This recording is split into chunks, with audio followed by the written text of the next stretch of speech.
Alors le cœur de métier de Bohen, c'est l'horlogerie de luxe. Clairement. Une des clés du projet, ça a été convaincre les meilleurs sous-traitants de l'industrie horlogère de travailler avec nous. Et ça nous a permis de tirer la quintessence de chaque composant. Et ça, c'est vraiment la particularité, c'est notre savoir-faire. Quand j'étais designer, on me reprochait de dessiner des produits trop chers à fabriquer. C'était quelque chose de très frustrant pour moi parce que j'avais du mal à comprendre pourquoi une grande marque va chercher à réduire son coût de fabrication. Pour moi, le seul prix de l'excellence, c'est l'excellence en fait. On peut dire qu'aujourd'hui, le prix passe peut-être même en grande partie par l'étiquette et par la renommée. Chez Bohen, c'est l'inverse. Nous, c'est le produit qui est au cœur de notre travail.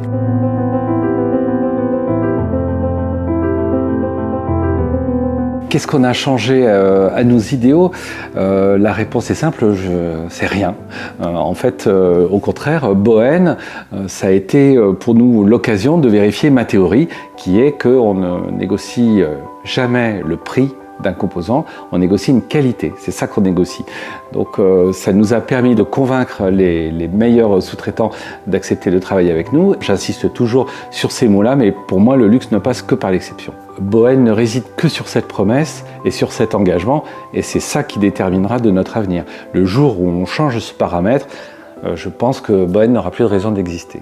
Parce qu'on travaille de cette façon-là, nos fournisseurs ont retrouvé un travail à l'ancienne, toutes nos montres étant finies à la main, il y a énormément d'opérations manuelles. On retrouve nos montres dans des petites salles qui sont plus du tout dans les process d'aujourd'hui. Et les horlogers ont conservé ces petites salles parce qu'ils travaillent pour de très grandes marques et que ça leur est demandé, mais de moins en moins. Et pour nous, c'est même une fierté de voir nos montres dans ces petites pièces où il y a des maîtres horlogers qui travaillent tout doucement, qui font ce travail absolument extraordinaire.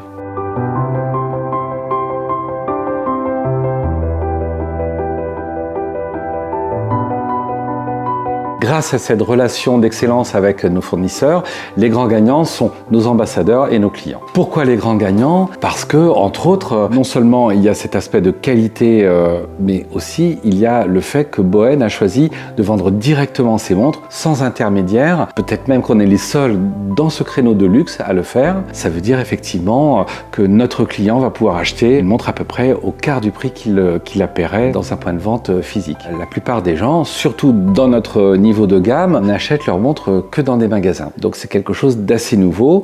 Néanmoins, on peut dire qu'il y a 10 ans, personne n'aurait pu prédire qu'une paire de chaussures sur 2 aujourd'hui se vendrait sur Internet. Dans l'horlogerie, les lignes vont bouger parce que nos clients achètent de plus en plus sur Internet.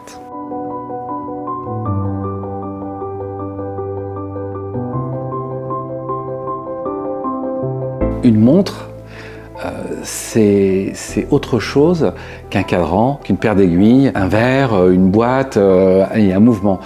Une montre, c'est un récit en fait. C'est-à-dire qu'il y a l'aspect symbolique de la montre, puisqu'aujourd'hui une montre n'est plus un objet fonctionnel, c'est un objet symbolique. On a des téléphones portables, on peut avoir l'heure. Quand je parle de récit, c'est une mise en œuvre absolument extraordinaire, c'est un tour de magie gigantesque puisque vous allez collaborer avec 10, 15, 20 personnes qui vont mettre au point chacune leurs composants.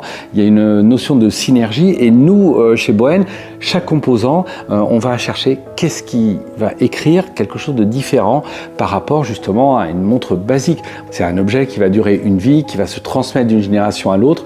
Donc en amont, il y a tout un travail pour insuffler une âme en fait dans cet objet qui devient qui est une fusion de magie, presque une alchimie. Voilà, ça c'est ce que nous, en tout cas, on doit incarner. Pour réaliser une belle montre, il faut une histoire, du savoir-faire, du secret, du symbole, de la grâce, du rêve. Même pour une Tool Watch, même pour une montre qui va être hors gabarit, la grâce et le rêve, c'est aussi la signature de la marque. Souvent, quand on fabrique une Tool Watch, on se soucie peu de l'esthétique parce qu'on considère que celui qui va porter la montre doit s'adapter à la montre et non pas la montre doit s'adapter au poignet. Précisément parce que c'est une montre professionnelle. Nos clients ont besoin de la partie professionnelle et donc des fonctionnalités, des spécifications techniques extrêmes, mais malgré tout, on va conserver cette part de grâce et de rêve. Une des particularités de Bohen, c'est que chaque composant de la montre a été dessiné. Il n'y a aucun composant qui provient d'une fabrication.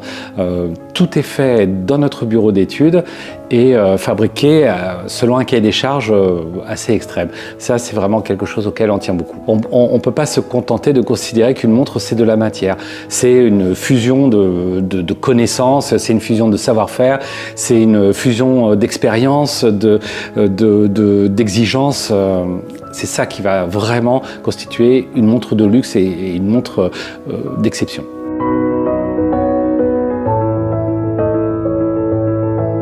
Tout est parti en fait de la première montre que j'ai eue, que ma grand-mère m'avait offert. Je pense que je devais avoir à peu près 8 ans. C'était pour me récompenser d'avoir appris à lire l'heure. Et j'ai vraiment le souvenir exact du moment où elle m'emmène. C'était une petite Kelton, taille enfant, bleue, à cadran bleu, que j'ai toujours. Je la porte toujours, elle n'est jamais tombée en panne, elle n'a jamais été révisée. Mais en fait, je voulais une montre adulte. C'est-à-dire, je voulais une grosse montre. Et ma grand-mère m'avait offert une montre pour enfants. Ma passion est née de là parce que j'étais pris dans un étau entre vraiment mon amour immense et infini pour ma grand-mère, qui en plus m'a élevé pendant plusieurs années, et d'un autre côté, le fait que je voulais une grosse montre et j'avais eu une montre pour enfants. Et du jour où elle m'a offert cette montre, j'ai commencé à redessiner cette montre-là pour la réinterpréter en permanence. Et je pense que ma passion des montres, c'est peut-être même une passion de dessiner des montres, encore plus qu'une passion des montres.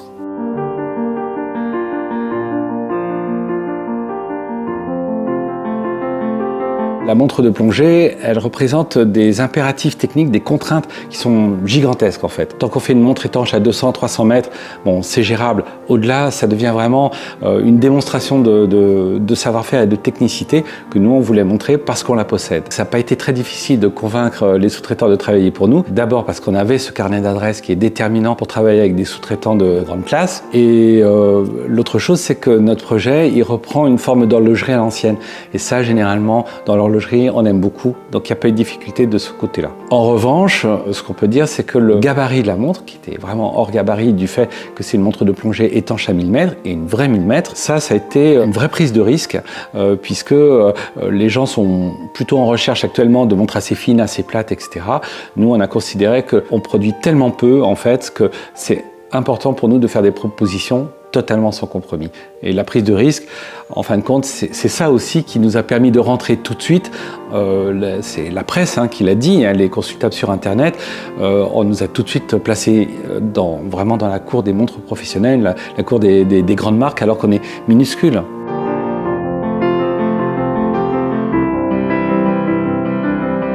Qu'est-ce qui fait que les gens ont cru en nous? Ça s'est fait graduellement. D'abord, on s'est lancé en pleine période de Covid, donc c'est un moment où nos vies à tous étaient paralysées. Je crois qu'on a commencé par une quinzaine de personnes sur notre site. On peut dire qu'on a pris une pluie de remises en cause, de commentaires négatifs et difficiles. Et petit à petit, les gens nous ont vu travailler. Ils ont aussi vu qu'on communiquait beaucoup, qu'on expliquait beaucoup le projet. Et quand ça marchait pas, quand quelque chose coinçait dans notre projet, on le disait très honnêtement. Et je crois que cette confiance, elle s'est faite petit à petit. Notre sincérité, en fait, notre honnêteté a fini par convaincre. L'autre aspect qui a certainement joué, c'est que nos montres ont été envoyées à la fois à des sites professionnels, donc essayées par des reviewers en fait, mais aussi à des horlogers, des maîtres horlogers qui ont travaillé pour les plus grandes marques, qui ont testé les montres, et la presse ayant été vraiment unanime, je pense que certainement ça a beaucoup rassuré nos ambassadeurs. Ça a été fou, l'accueil aussi des ambassadeurs qui a été incroyable une fois qu'ils ont reçu la montre. Alors est-ce qu'on s'y attendait? En fait, on peut dire au moins qu'on l'espérait, qu'on a tout fait pour, puisque nous, de notre côté à nous, on savait qu'au niveau du travail, on ne pouvait pas faire mieux. On ne pouvait pas aller plus loin, c'était pas possible. Après, la question c'était est-ce que les gens allaient le voir, est-ce que les gens allaient le comprendre, et il s'est avéré que oui. Je pense qu'on a pu faire la différence sur toute cette mise en œuvre, et donc pour nous ça a été une joie énorme de sentir que quelque part tout ce qu'on avait semé, il y avait cette récolte, cette reconnaissance. Il y a eu ce torrent d'éloges au moment où les gens ont été livrés. Nous on était encore débordés de travail, mais les quelques fois où j'ai pu prendre du temps pour lire les commentaires, j'avoue qu'il y a des choses qui m'ont vraiment mis les larmes aux yeux, et c'était assez extraordinaire pour nous.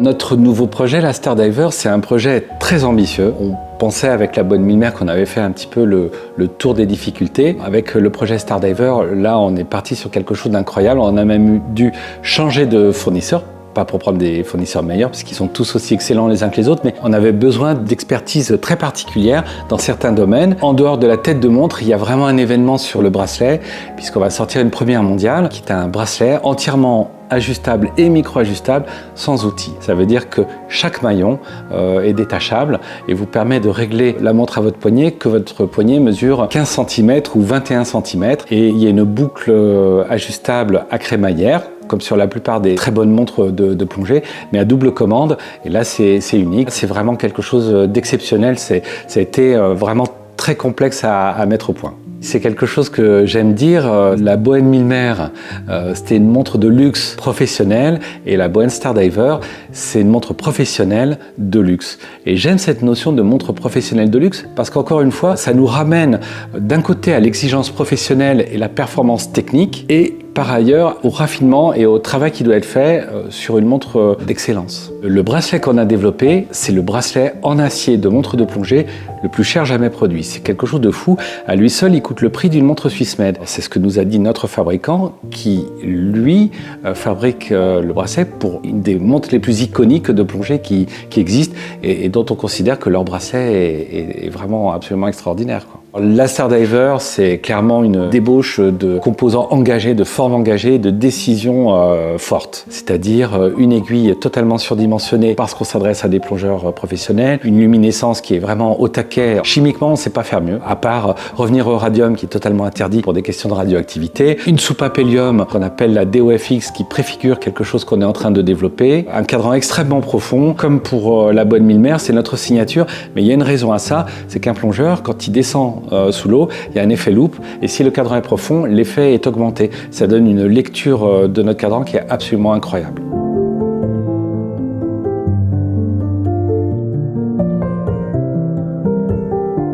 On a été très soutenu au niveau de la région, donc on a eu des financements à l'innovation grâce à la Banque publique d'investissement. On a eu la région qui est venue nous voir, la Chambre du commerce aussi est venue nous voir. Donc on a tout un relais régional, c'est un tissu économique très dynamique. Et puis on a eu des rencontres incroyables au travers de nos ambassadeurs, entre autres une société qui est à Aix-en-Provence, Market Academy, qui nous a proposé un an de savoir-faire, un an d'expertise, de tout ce que nous on n'est pas capable de faire, nous apporter leur talent en fait pour nous aider à nous développer, à croître pendant une année. C'est un accélérateur absolument extraordinaire pour nous. Ce qu'il ne faut pas oublier, c'est que la rareté, c'est un des critères du luxe. C'est un des paramètres importants. Le luxe, c'est de la qualité, c'est une identité forte, c'est un ADN poussé à l'extrême, mais c'est aussi la rareté. Nous, on n'a pas de masse production, on n'en aura jamais. On sera toujours sur une production limitée et c'est ça que nos clients aiment aussi, porter la montre que les autres n'ont pas.